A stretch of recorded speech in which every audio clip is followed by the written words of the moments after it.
The remote was not seen here.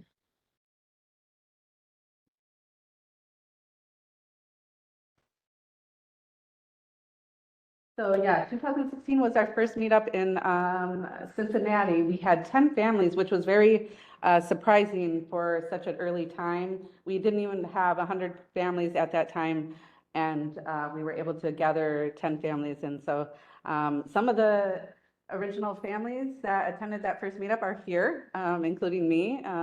If you were here in 2016, raise your hand. So from that time, until now, we've had a meetup and conference every year, growing a little by little. And amazingly, we're able to add on the scientific roundtable. And so each year, as we grow, we identify families that we can that can have expertise in certain areas, and that helps us grow. And as our community grows bigger and bigger, we're going to need more, more and more expertise and volunteers. And so we are currently all volunteers at this time. If we grow bigger, we may have to explore actually hiring someone to help us to grow the organization. So we're going to keep that in mind, but this is where I'll plug in. If you're interested in volunteering, there's many things that you can help us with. We have the board, which is kind of the boring part of the organization. I think I heard Katie say, I just say agree or or I second that. So and then we have the meetup committee. So while I'm actually talking, why don't we have the board stand up and say, hey. So we'll give a shout out to our board.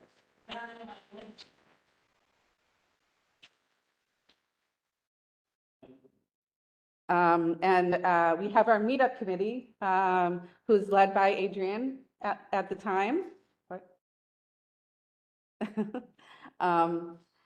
And so if you have helped out with our meetup, either on the committee or in the past, this year or in the past, stand up so we can give you a round of applause. Thank you.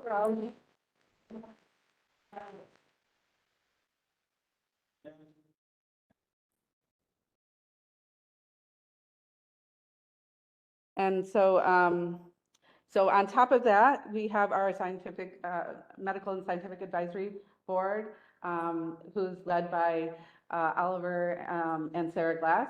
And if you would stand up, and anyone else who's on our medical and scientific advisory board, stand up and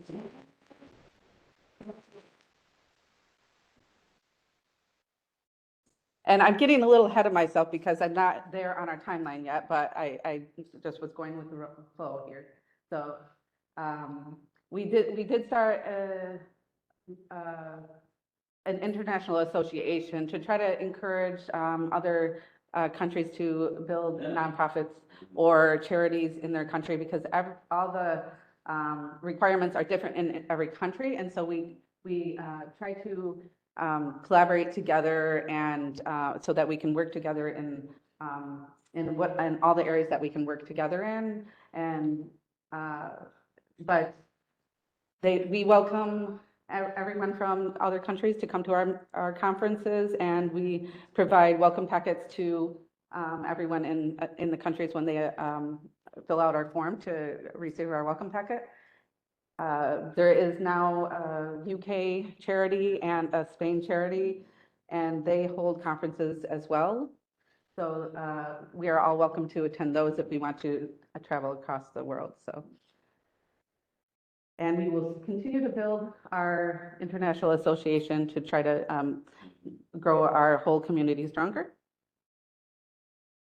And as I mentioned, we do send out welcome packets. That we kind of started that in 2002 with the help of our committees. So that's another avenue that we do like to welcome volunteers. We have committees to try to help us grow the programs and help us implement those programs. And we welcome input on any types of programs, but what I often say is when someone says, have you ever thought about doing this? I'm like, oh yeah, I've thought about doing that. Do you want to help us do that? Because, you know, we're all volunteers. We're trying to, you know, do what we can. And so if we want to create new programs, we're going to have people to help us create those programs.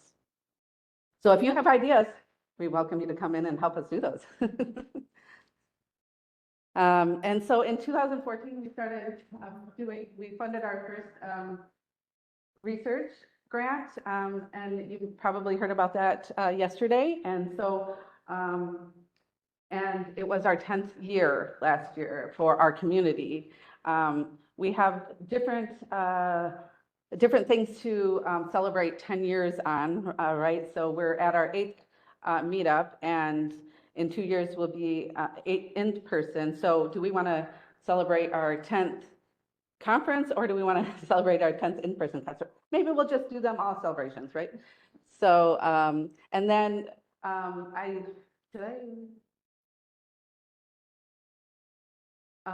skipped a spot because we became a nonprofit in 2019. So, oh, I did say that here. Okay, so in 2018 we became international. We had the UK charity, and the US became a nonprofit 501c3 in 2019, and then in 2022 is when Spain became a charity. So I forgot to say that. But so going forward, we're going to fund more research grants, and we'll see where we can go. As I mentioned, if you have suggestions for projects, that's where we can go with our 10 years in the future. So one additional thing I'd like to say about, you know, yesterday, the scientific advisory roundtable is to have everyone stand up who was here, so we can thank them, as well as Kellen for helping us ask all the scientists to come join us. And please stand up so we can give you guys a round of applause.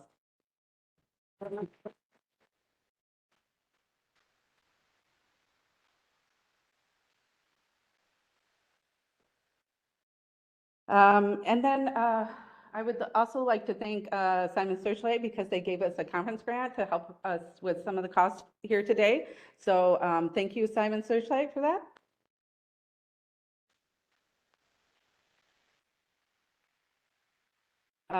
Additionally, we would like to thank all the other speakers that you're going to be hearing today. So if you're speaking today, just please stand up and we'll give you a round of applause and say thank you ahead of time.